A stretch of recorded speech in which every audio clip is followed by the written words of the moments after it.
The Zephyrian research ship Gentle. Current floated in the black space. Between the stars, its blue crystal hole was cracked in 3 places and precious. Air was leaking out into the cold emptiness. Captain Velter pressed her long fingers against the main control panel, watching the red warning lights flash across her ship's systems. Status report, she called to her crew. Her voice was calm, but her large silver eyes showed worry. Hull breach in sections 4 and 7, reported Engineer Kexon. From his station, life support is holding, but we're losing atmosphere fast. The main engines are completely dead. Science Officer Nixara looked up from her damaged console. The attack destroyed our jump drive too. We're stranded here, Captain. Alar nodded. Slowly, 3 hours ago, they had been peacefully studying the ancient ruins on the dead planet below. Her team of researchers had been so excited about their discoveries. The ruins were older than any civilization in the known galaxy, and they held secrets that could change everything. Then the pirates came. The Korach Empire ships had appeared without warning, dropping out of hyperspace like metal sharks. Oh dear. Leader, a brutal creature named Thrag Gore, had demanded that the Zephyrians surrender all their research data and valuable equipment. When Velter refused, the pirates opened fire. The Zephyrians were a peaceful people. Their ships were built for exploration, not war. The Gentle current had only basic shields, meant to protect against space dust and small meteors, against military weapons. They were useless. Captain called Communications Officer Lara. I'm ready to send the distress signal. Do it.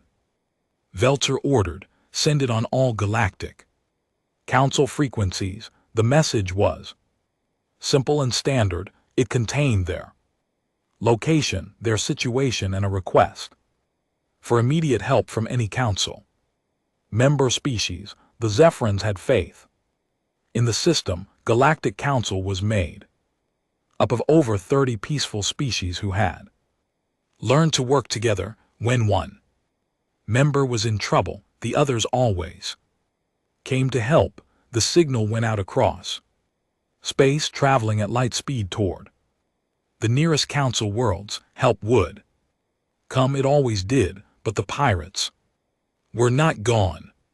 They had pulled back to a safe distance, waiting and watching. Thacker was smart enough to know that other ships might respond to the distress call. He wanted to see who would come before making his next move. How long until help arrives? Asked Engineer Kexon. The nearest council patrol is 3 days away, Linara replied. But there might be other ships closer. Velter looked at her damaged ship and injured crew. 3 days was too long. Their life support would fail in 2 days at most. They needed help now. 20 minutes later, their communication system crackled to life, but the voice that came through was unlike anything they had ever heard. Unknown vessel, this is Captain Jake Morrison of the UES. Ranger, we have received your distress call and are coming to help you. Hold on tight. The voice was deep and rough, speaking galactic standard with a strange accent. The words were correct, but the way they were said was different from any known species. US, whispered Nixara. What does that stand for? I don't know. Velter admitted. I've never heard of it before. She activated the reply channel. US Ranger, this is Captain Tar of the Zephyrian research vessel, Gentle. Current, we are grateful for your response. Please be warned that hostile ships are in this area. Understood, Captain. Velter will be there in 15 minutes. Can you tell us about these hostile Ships, 3 Korok Empire vessels, heavy. Cruiser, class, they attacked us without warning and may still be nearby. There was a pause and the strange voice came back, and now it sounded different. Colder, more dangerous. Core pirates got it. Will handle them, just keep your people safe. The channel went quiet. Velter looked at her crew, seeing her own confusion reflected in their faces. Captain said, Navigation Officer Zixon, our sensors are picking up something. Large ship is approaching at high speed. How large? Very large, 3 times our size, maybe more. And Captain, the energy readings are strange. I've never seen anything like them. Belter moved to the sensor station and looked at the display. The approaching ship was indeed massive, much bigger than any council vessel she knew, but more concerning were the energy signatures it was giving off. The ship was clearly armed heavily, armed with weapons that didn't match any known technology.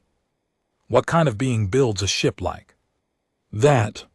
She wondered aloud. Maybe we should ask them to identify themselves, suggested Nixra. Before Velter could respond, their sensors screamed a warning. 3 shapes were appearing on the edge of their detection range. The Korach pirates were back, and they had been waiting. Captain called Zixon. The pirates are decloaking. They're moving to intercept the ship that's coming to help us. Heart sank. The unknown ship was coming to rescue them, but it was flying into a trap. 3 Korach war cruisers against 1 unknown vessel, no matter how large, seemed like poor odds. Try to warn them, she ordered. U.S. Ranger, this is Gentle Current. Be advised, 3 hostile ships are moving to intercept you. They appear to be setting up an ambush. The response came back immediately, and now the human voice sounded almost cheerful. Thanks for the heads up, Captain. See them on our sensors. Don't worry about us, but there are 3 of them and they're heavily armed. It's okay. We've faced worse odds before. There was something in the way the human said it that made Velter's scales tingle. It wasn't boasting or false confidence, was the calm certainty of someone who had been in many fights and won them all. Captain, said Engineer Kexon, I'm reading massive energy buildup from the unknown ship. Whatever they're doing, they're powering up for something big. Through the main view screen they could see the approaching vessel now. It was dark, metal, angular, and aggressive looking. Unlike the smooth curved ships of the Council races, this one looked like it had been built for war. Weapon ports dotted its hull and strange energy fields flickered around its edges. By the stars, breathed Nixura. What kind of people build ships like that? The kind that survive, said quietly. She didn't know how she knew that, but something deep in her genetic memory was telling her that the beings on that ship were predators, not evil but definitely dangerous. The Korach pirates were moving into position now, the 3 ships forming a triangle around the approaching rescue vessel. Thrakhager's voice came over the open channel. Known ship, you are interfering with a legal salvage operation. Turn around and leave or be destroyed. The human captain's response was immediate and cold as space itself. Core vessel, this is Captain Morrison of the Terran Federation. You are attacking a peaceful research ship under the protection of the Galactic Council. Stand down immediately or face the consequences. Terran Federation. Thacker laughed. Never heard of it. Prepare to die, fool. The pirates opened fire. The space around the Gentle Current exploded with light and energy. The 3 Korok pirate ships fired everything they had at the approaching human vessel, plasma beams and missile trails filled the darkness as the pirates tried to destroy the unknown ship before it could reach the damaged Zephyrian research vessel that Captain Velter watched her screens in horror. The human ship was outnumbered 3-1, and the Korok weapons were military grade. No single ship should be able to survive that much firepower, but the human ship did survive. Blue energy fields surrounded the dark vessel like a protective shell. The pirate weapons hit these shields and simply disappeared, their energy absorbed and scattered harmlessly into space. The human ship didn't even slow down. "It's impossible," whispered Engineer Sexton. "Those shields are absorbing everything. Much power does that ship have?" Before anyone could answer, the human ship fired back. The Zephyrians had never seen weapons like these before. Instead of energy beams or explosive missiles, the human ship shot solid metal objects, but these weren't ordinary projectiles.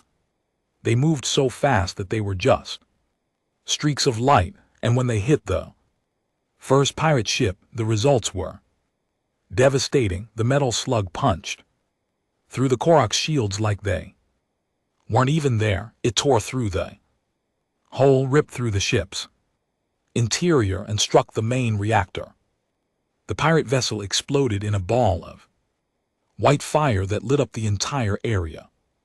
One-shot breath science officer Nixara. They destroyed a heavy cruiser with one shot, remaining 2 pirate ships stopped firing. Even over the radio they could hear the shock in Thrackhager's voice. "What kind of weapon was that? A shield should have stopped any projectile." Human captain's voice came back calm and cold. "Kinetic weapons. We shoot very heavy objects very fast. Your energy shields don't work against solid matter. Moving at 12% of light speed." 12% of light speed. Velter couldn't believe what she was hearing. The energy required to accelerate matter to that velocity was enormous. What kind of technology did these humans possess? The second pirate ship tried to run, but the human vessel was faster. It caught up to the fleeing Korok ship and fired again. And this time the metal slug didn't destroy the target completely. Instead, it crippled the pirate vessel's engines and left it drifting helplessly. "This is your only warning," the human captain said. "Take your damaged ship and leave. If we see you in this system again, we'll finish what we started." The third pirate ship with Thrager aboard was already turning to flee. "This isn't over, demons. The Empire will remember this." "Good," came the human reply. "Make sure they remember to stay away from peaceful ships." The pirates jumped to hyperspace, leaving the battlefield empty except for the Zephyrian research vessel and the mysterious human ship. In less than 5 minutes, the humans had won a fight that should have been impossible. "Gentle current, this is Captain Morrison. Are you safe? Do you need immediate medical assistance?" Belter realized she had been holding her breath. "We're safe for now, Captain Morrison. We have injured crew members, but no one is in immediate danger. Our main concern is life support failure." "Understood. We're coming alongside now. Prepare to receive our repair teams." Human ship moved closer, and for the first time the Zephyrians could see it clearly. It was massive, is 3 times the size of their research vessel. The hull was dark gray metal with angular edges and no curves at all. Weapon ports dotted its surface, and strange antenna arrays stuck out from various points. Looked like a machine built for war. Captain said communications officer. Linara, they're requesting permission to dock and come aboard. Permission granted, Velter replied. She was curious about these humans despite being slightly frightened by their ship's appearance. 20 minutes later, Velter stood in the main airlock as the human boarding party came aboard. She had expected aliens like the other council species, but the humans were something entirely different. They were tall, much taller than Zephyrians, with broad shoulders and thick limbs.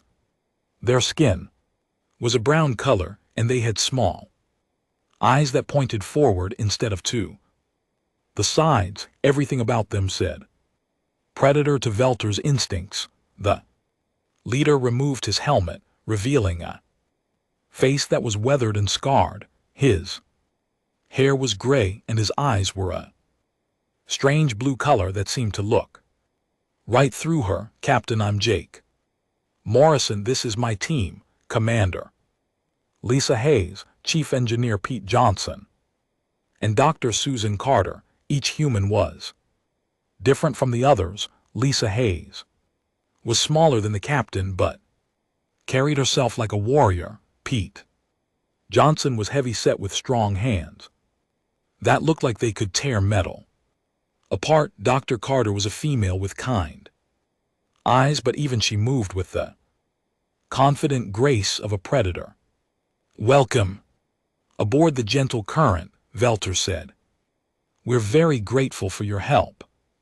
Happy to help, Jake replied. Take a look at their hull damage, Lisa. Check their weapon systems, Sue. See if anyone needs medical attention. The humans moved through the ship with easy confidence. They didn't ask for directions or wait for permission. They simply went where they needed to go and began working. Your ship is beautiful, Dr. Carter said to Velter as they walked toward the medical bay. The crystal hull design is amazing. How do you grow it? We don't build ships like other species, Velter explained. Sing them into existence. The crystals respond to certain sound frequencies and form the patterns we need. Fascinating. Your whole civilization seems to be based on harmony and cooperation. Yes, we believe that working together is the key to happiness and success. What about your people? Dr. Carter was quiet for a moment. We cooperate too, but we learn to do it the hard way. Our planet is dangerous. Everything there tries to kill everything else. Had to learn to work together to survive. They reached the medical bay where 3 injured Zephyrians were being treated by the ship's medical officer. Dr. Carter examined them quickly, her hands gentle but sure. These injuries are from energy weapons, she said. The burns are deep but clean. I can help with the healing process if you'd like. That would be wonderful, but I must ask, your ship, your weapons, your technology, it's all so advanced. How long has your species been traveling in space? About 150 years. We're pretty new to this whole galactic civilization thing. Velter's size widened. 150 years. That's impossible. It takes most species thousands of years to develop interstellar travel. Most species don't come from death worlds, Dr. Carter said simply. We had to invent advanced technology just to survive on our home planet. Space travel was actually easier than dealing with some of the things that live on Earth. Meanwhile, in the engine room, Pete Johnson was looking at the Zephyrian power systems with professional interest. These crystals generate energy through harmonic resonance, he told Engineer Kekstron. It's elegant but not very efficient. You're only getting about 12% of the theoretical maximum output. Is that bad? Kekstron asked. Different. Our systems are designed for maximum power output, need a lot of energy to run our weapons and shields. Why do you need such powerful weapons?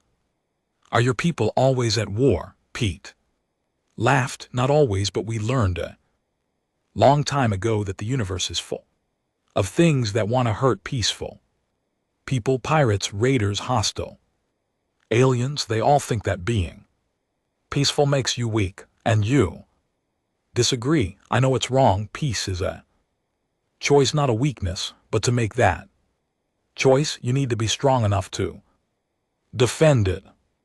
On the bridge, Commander Lisa Hayes was examining the Zaphorian control systems. With Captain Morrison, their sensors are incredibly sensitive, she told him. They can detect things we'd never notice, but their defensive systems are almost non-existent. That's what I expected, Jake replied. They're explorers, not warriors. They've never had to fight for their survival. Lucky them, Lisa said. But it makes them sitting ducks for anyone with hostile intentions.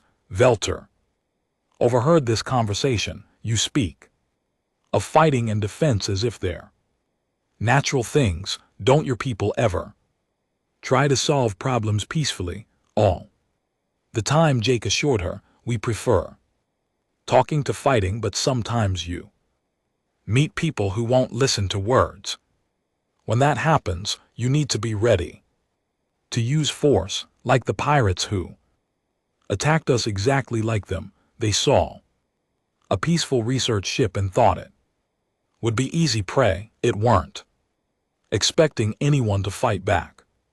As the humans continued their repairs, Belter found herself both fascinated and disturbed by these strange beings. They were clearly intelligent and capable of great kindness. Their willingness to help strangers proved that, but they were also comfortable with violence in a way that no council species was. Captain Morrison, she said finally, what do you want in return for helping us? Jake looked surprised. Nothing. You needed help and we were able to provide it. That's enough, but surely you want something. Research, data, technology, territorial rights. Captain Velter, where we come from, you help people because it's the right thing to do. No other reason needed. For the first time since the attack, felt truly safe. These humans were predators. Yes, but they were predators who had chosen to protect instead of hunt, and in a galaxy full of dangers, that might be exactly what the peaceful species needed. 2 hours after the battle, the human repair teams had worked miracles on the gentle current. The whole breaches were sealed with a strange metal foam that hardened into patches stronger than the original crystal. The life support systems were running at full capacity again, and the engines were humming with more power than they had ever produced before. Captain Velter walked through her ship with Pete Johnson, amazed at what the humans had accomplished in such a short time. How did you repair our crystal hole with metal? She asked. We didn't repair it, Pete explained. We reinforced it. The metal patches will hold until you can get to a proper shipyard, but I've got to tell you this. Crystal design is beautiful, but not very practical for dangerous situations. We've never needed our ships to be strong, said. The galaxy is a peaceful place. Pete stopped walking and looked at her seriously. Captain, with respect, the galaxy is not a peaceful place. You've just been lucky to live in the peaceful parts of it. There are whole sectors out there where ships like yours wouldn't last a day. What do you mean? Mean there are places where pirates and raiders control entire star systems. Places where slave traders hunt for ships full of peaceful people like you. places where alien empires fight wars that destroy whole worlds. Velter felt a chill run through her body. The Galactic Council maintains order. We have laws against such things. Laws only work when people follow them, Pete said gently, and some people don't care about laws at all. Meanwhile, on the bridge of the UES Ranger, Captain Jake Morrison was having a video conference with his superiors. Back on Earth, the holographic image of Admiral Frank Torres appeared above the communication table, his weathered face showing concern. Jake, we're getting reports of increased pirate activity in that sector. Attack on the Zephyrian ship might not be an isolated incident. I was thinking the same thing, Admiral. These core pirates were well organized and well equipped. They knew exactly what they were doing. What's your assessment of the local species? Jake looked thoughtful. They're peaceful, advanced, and completely defenseless. They've built a civilization based on cooperation and trust. It's admirable, but it also makes them perfect targets for anyone with hostile intentions, and they've never encountered humans before. No, sir, they've never heard of Earth or the Terran Federation. As far as they know, we just appeared out of nowhere. Admiral Torres was quiet for a moment. This could be an opportunity, Jake, if we can establish good relations with these people. We might be able to help them defend themselves. They might be able to help us understand this part of the galaxy. I agree, sir. We need to be careful. They're not used to dealing with predator species. Might scare them. If we're not careful, continue to assist them, but try to gather information about their civilization and technology. And Jake, keep your eyes open. If there are more pirates in this area, we might need to do something about it. Back on the gentle current, Dr. Susan Carter was having a very different conversation with the Zephyrian medical officer. They were in the ship's medical bay, treating the last of the wounded crew members. Your anatomy is fascinating, Doctor, Carter said as she worked. Your people have redundant organ systems that make you very resistant to injury, but you also have no natural pain tolerance at all. Pain is a warning system, replied medical officer Ixana. When we feel pain, we know something is wrong and we fix it. Why would we want to ignore such an important signal? On Earth, ignoring pain can sometimes mean the difference between life and death. If you're being chased by a predator, you can't stop to treat a minor injury. You have to keep running until you're safe. How terrible. Your world sounds like a nightmare. Dr. Carter smiled. Sadly, in some ways it is, but it's also beautiful. The same forces that made our planet dangerous also made it incredibly diverse and vibrant. Every ecosystem is a constant struggle for survival, and that struggle creates amazing adaptations.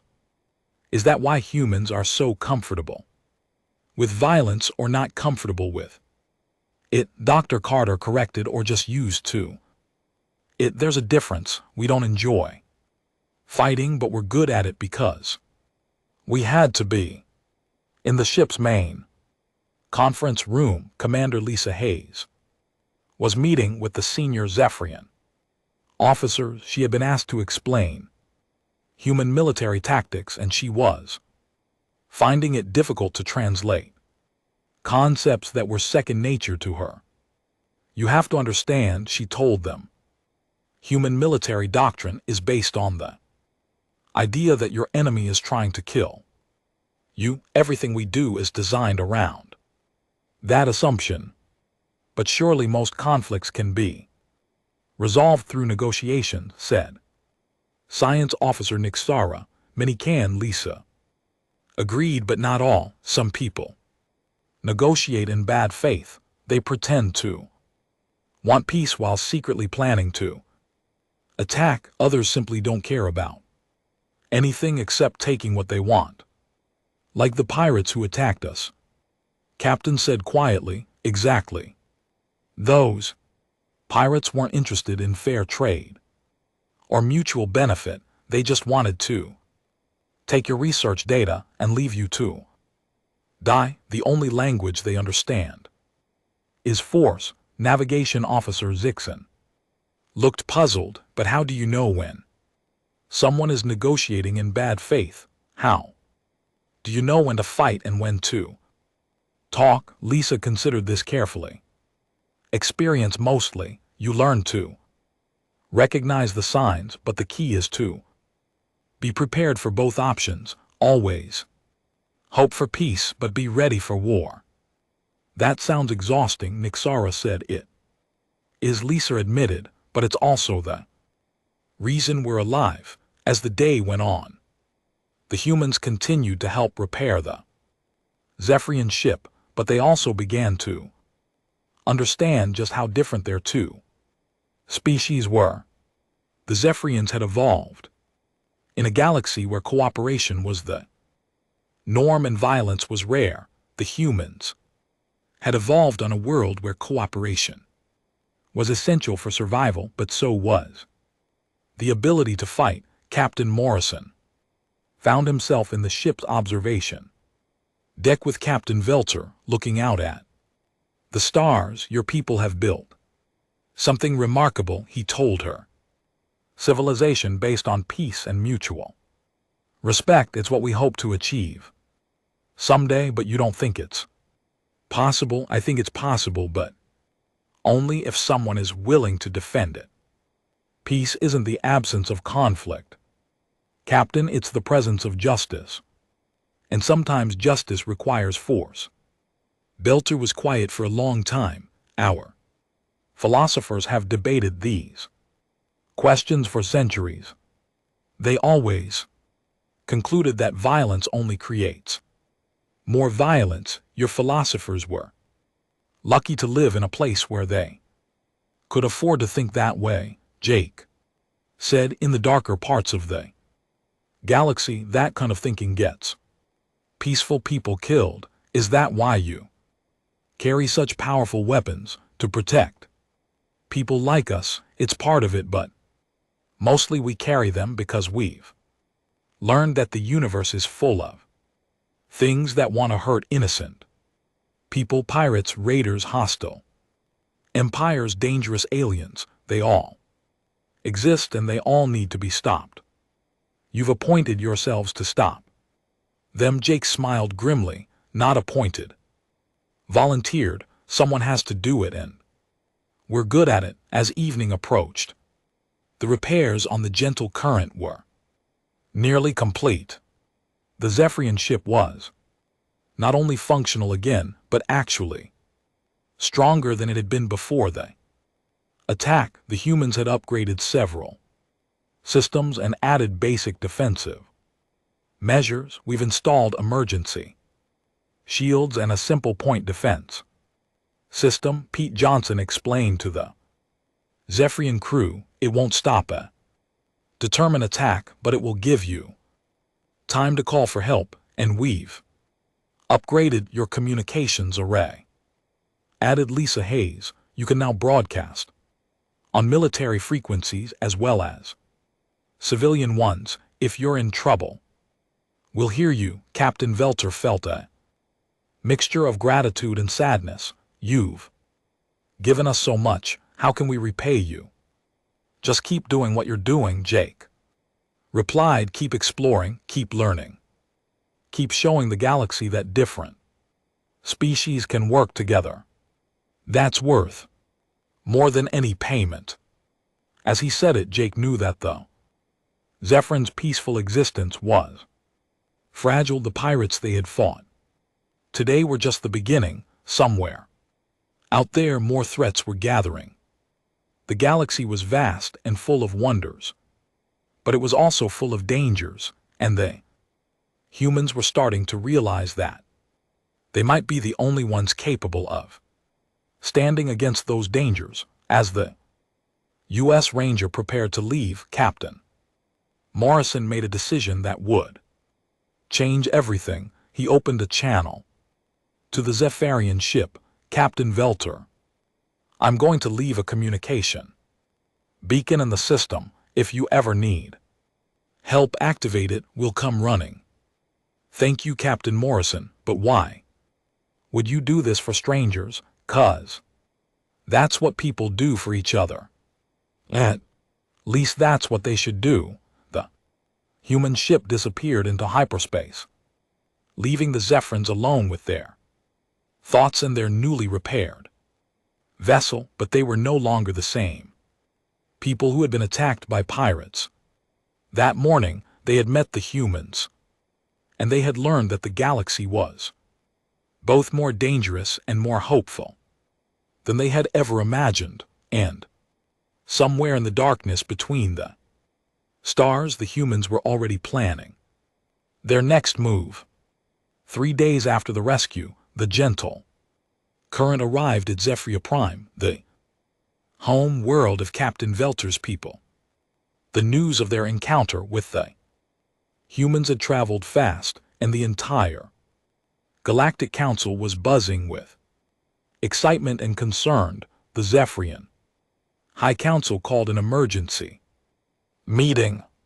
Representatives from 12 different species gathered in the great crystal chamber beneath the capital city. The room was filled with beings of all shapes and sizes, the tall no thin Alarians with their silver skin, the small furry Keplerans with their large eyes, aquatic Cetians and their water-filled hover tanks. Captain Velter stood before them all, still wearing her damaged uniform from the attack. Beside her, a large holographic display showed images of the human ship and recordings of the battle. Honored council members, she began, I stand before you today because of the intervention of a species we had never encountered before. They call themselves humans, and they saved our lives without asking for anything in return. Elder Thoxerin of the Altarians leaned forward. Tell us about these humans, Captain. What are they like? Belter chose her words carefully. They are unlike any species in our database.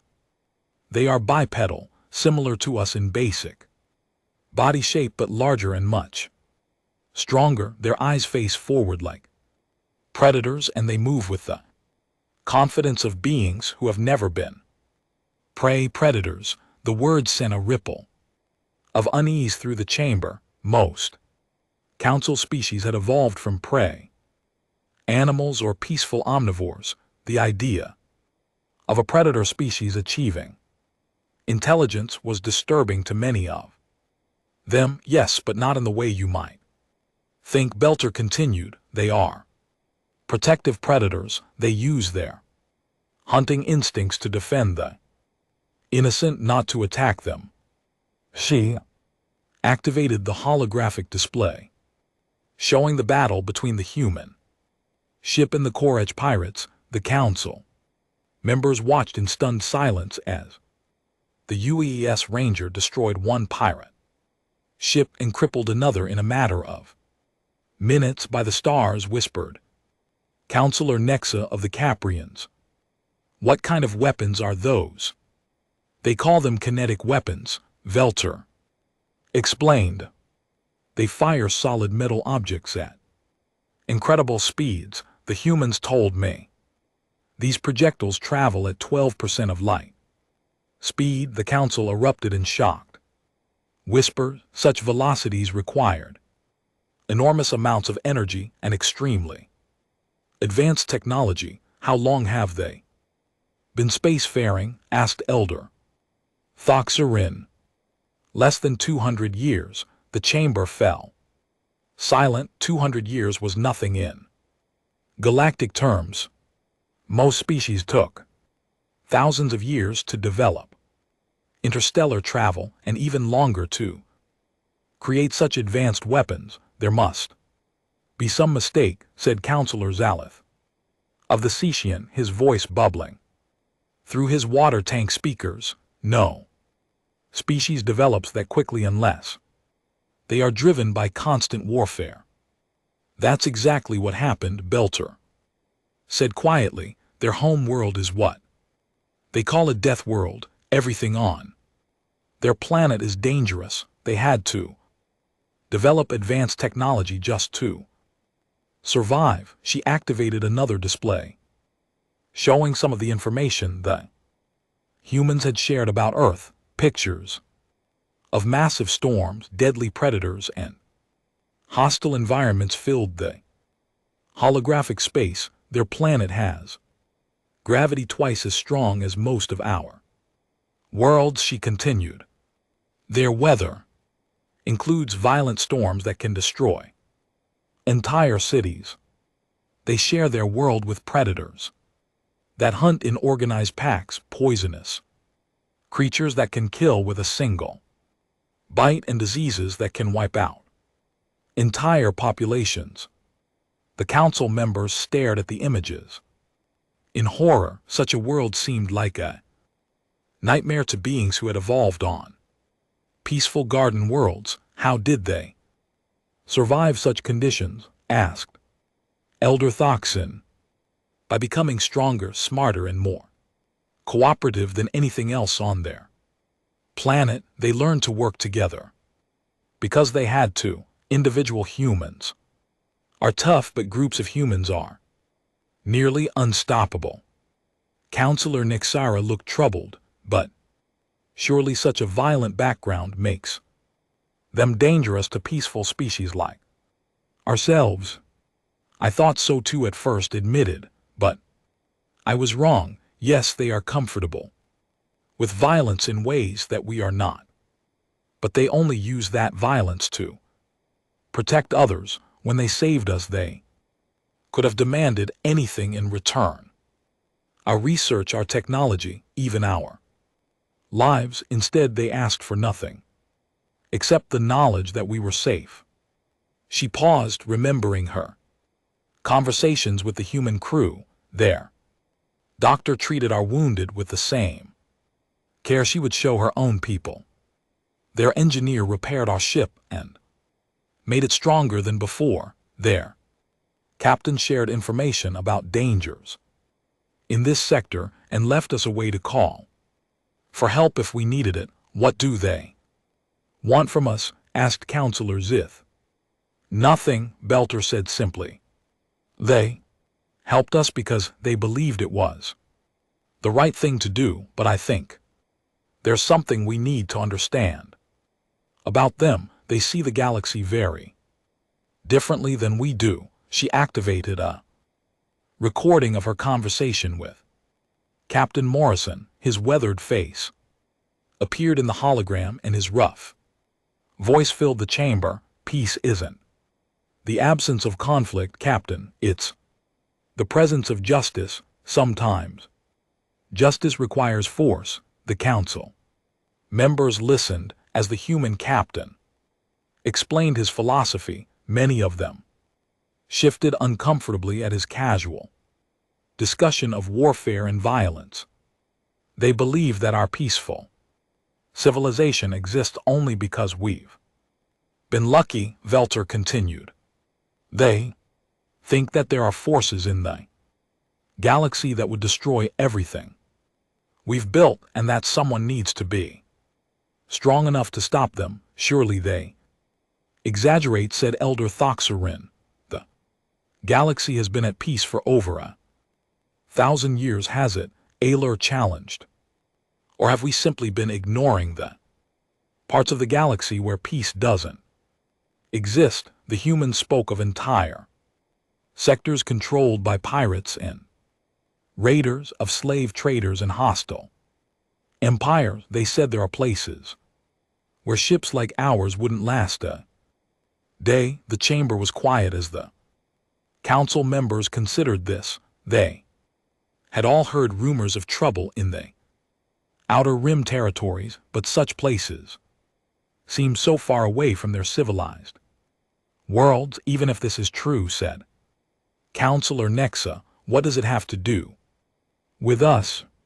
We have laws against such activities. Laws only work when people follow them. Repeated the words Pete Johnson had said to her.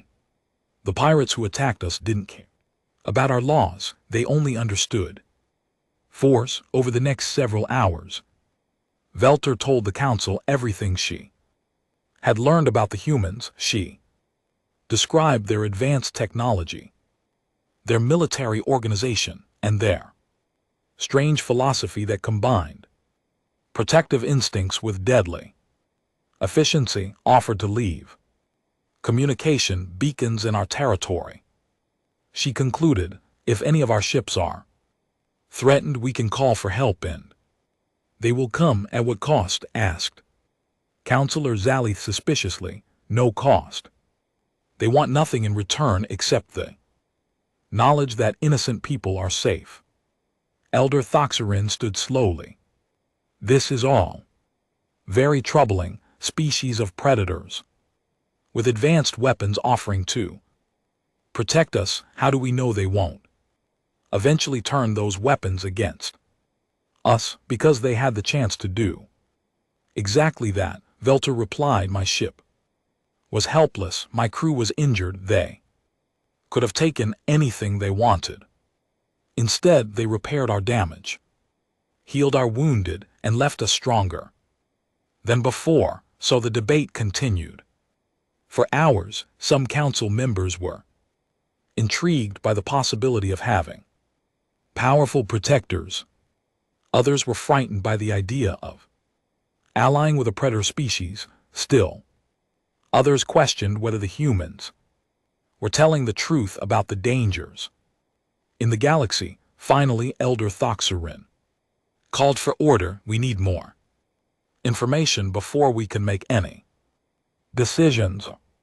Captain Velter, you will return to your ship and continue your research mission, but you will also serve as our unofficial ambassador to these humans. If they contact you again, learn everything you can about them, and if they offer help again, accept it, but carefully. We need to understand what kind of beings we're dealing with. As the council session ended, Belter felt a mixture of excitement and apprehension. The humans had opened her eyes to a larger, more dangerous galaxy than she had ever imagined, but they had also shown her that there were beings willing to stand against that danger. The question was whether the peaceful species of the council were ready to accept help from predators, even predators who had chosen to protect rather than hunt. Meanwhile, in the depth of space, Captain Morrison was having his own discussions with Earth Command. The holographic image of Admiral Torres flickered slightly due to the enormous distance. Local species are peaceful but naive. Jake reported, they've built an impressive civilization, but they have no concept of military defense. They're sitting ducks for anyone with hostile intentions. And your assessment of the threat level in that sector? High-end. Getting higher. The pirates we fought were well organized and well equipped. I think they're testing the defenses of the local species, probing for weaknesses. Recommendations.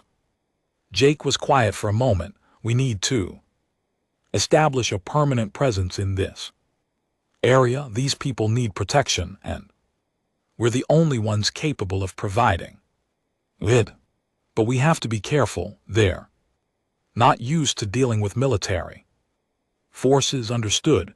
I'm authorizing the deployment of a small patrol squadron to your sector. You'll have overall command. 6 months after Captain Velter's rescue, the galaxy was a very different place. News of the humans had spread from system to system, carried by traders, diplomats, and survivors of pirate attacks who had been saved by human intervention. The Galactic Council had finally agreed to meet with the humans officially. The meeting was held on Harmony Station, a massive space station built by 7 different species.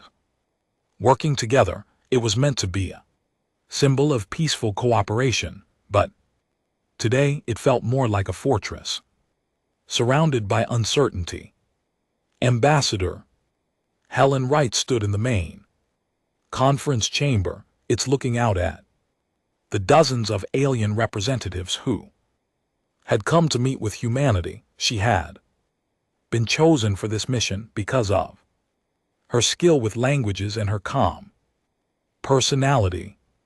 But even she felt nervous facing so many different species at once. Beside her stood Admiral Frank Torres, his dress uniform decorated with medals from a dozen different conflicts. He had been chosen to represent Earth's military forces, and his presence was meant to reassure the aliens that humanity took their security seriously. Honored representatives of the Galactic Council, Ambassador Wright began, "We come here today not as conquerors or invaders, but as neighbors who want to help protect the peace you have built."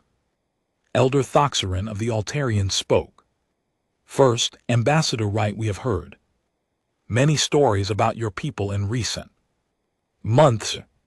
Some say you are saviors who rescue innocent ships from pirates. Others say you are warriors who solve every problem with violence, which is true, both in a way. The ambassador replied, honestly, we prefer peaceful solutions to every problem, but we have learned that not every problem can be solved peacefully.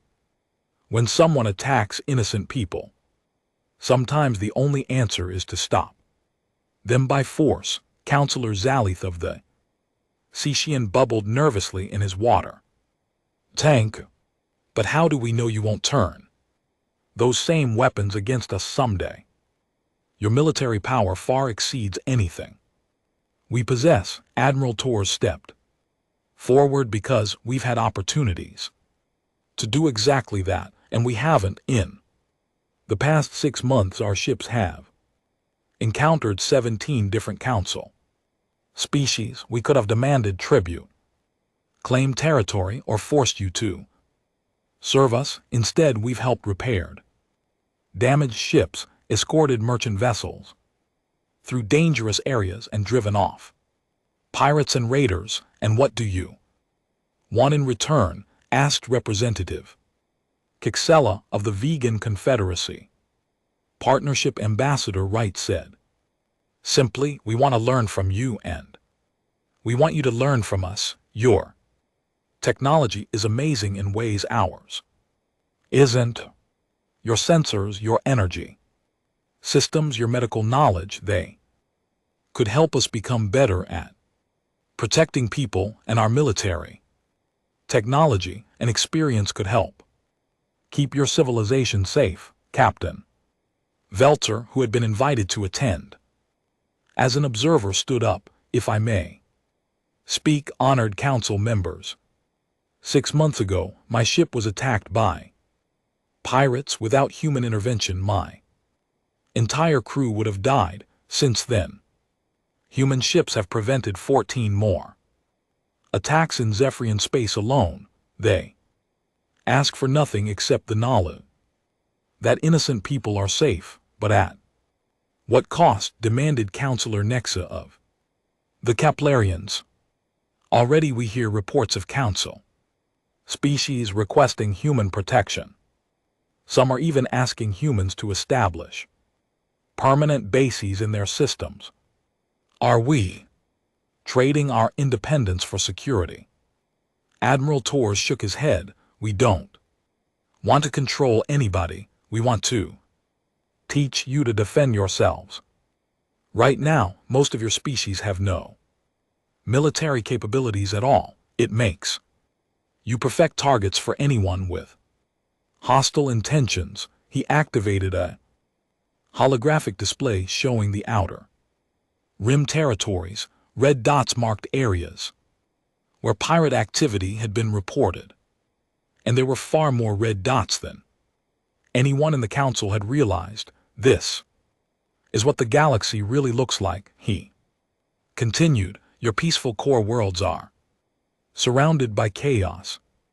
Pirates, raiders, slave traders, and hostile empires control huge areas of space. They've been growing stronger while you've been living in peace, though. Alien representatives stared at the display in shock. They had known about some pirate activity, but this was far worse than anyone had imagined. Why haven't we heard about this before? Asked Elder Thoxerin. Because it wasn't happening to you. Ambassador Wright explained gently. The pirates and raiders focused on unaligned worlds, independent colonies, and species that weren't part of the council. You didn't see it because you weren't looking, and now asked Counselor Zith. Now they're getting bolder. The attack on Captain Vera's ship was a test. They wanted to see if council species would fight back. When they learned you couldn't defend yourselves, they started planning larger operations. Admiral Torres switched the display to show recent intelligence reports. In the past month, we've detected 3 major pirate fleets moving toward Council space. They're planning coordinated attacks on multiple systems. Without intervention, thousands of innocent people will die. The chamber erupted in worried conversations. Representatives called out questions in a dozen different languages, your voices mixing into a cacophony of fear and confusion. Ambassador Wright raised her hand for silence. We're not here to frighten you. We're here to offer you a choice. You can continue as you have been, hoping that diplomacy and good intentions will protect you from those who don't share your values, or you can accept our help and learn to defend the peace you've built. What exactly are you proposing? Asked Elder Thoxin. A joint defense initiative, Admiral Torres replied.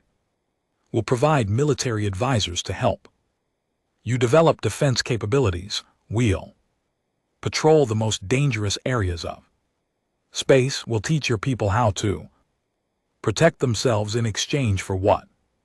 Scientific cooperation. Ambassador Wright said, your medical technology could help us treat injuries and diseases we've never encountered. Your sensor technology could help us detect threats earlier. Your energy systems could make our ships more efficient. We're not asking you to give us anything. We're asking you to share knowledge so we can both become stronger. Captain Velter stood again. Honored council members, I have spent the past 6 months studying human culture and technology. They are not perfect beings. They make mistakes. They sometimes argue among themselves, and their approach to problems is very different from ours. But they are also honest, loyal, and completely dedicated to protecting innocent life. She paused, looking around the chamber. 6 months ago I thought the galaxy was a safe place where reasonable beings could always find peaceful solutions to their problems. I was wrong. There are forces out there that want to destroy everything we've built, and they don't care about our laws or our philosophy. Without the humans, we would be defenseless against them. The debate continued for hours. Some representatives argued that accepting human protection would make the council dependent on military force. Others insisted that the threat was too great to ignore. Still others worried about The long-term consequences of allying with a predator species. Finally, Elder Thoxerin called for a vote, all those in favor of establishing the Joint Defense Initiative with the Terran Federation. The vote was close, but the proposal passed. 17 species voted in favor, 12 voted against, and 6 abstained. Ambassador Wright smiled with relief. Thank you for your trust. We won't let you down. Over the following months, human advisors began working with Council military forces. Most Council species had never developed real military capabilities, so everything had to be built from scratch. The humans taught them about tactics, strategy, and the proper use of defensive weapons. Transformation was remarkable. Within a year, former research vessels were equipped with shields and point defense systems. Trade ships traveled in convoys, protected by armed escorts. Border systems established early warning networks that could detect approaching threats. Captain Jake Morrison found himself promoted to admiral and placed in charge of the Joint Defense Force. His flagship that used Guardian patrolled the border between Council space and the lawless regions beyond. Admiral called Commander Lisa Hayes from her position at the tactical station. We're receiving a distress call from the Andromedan system. Multiple ships under attack by unknown hostiles. Set course for Andromeda. Jake ordered all ships prepare for combat operations. As the Guardian and its escort fleet jumped to hyperspace, Jake reflected on how much had changed. A year ago, the peaceful species of the Council had been helpless against any serious threat.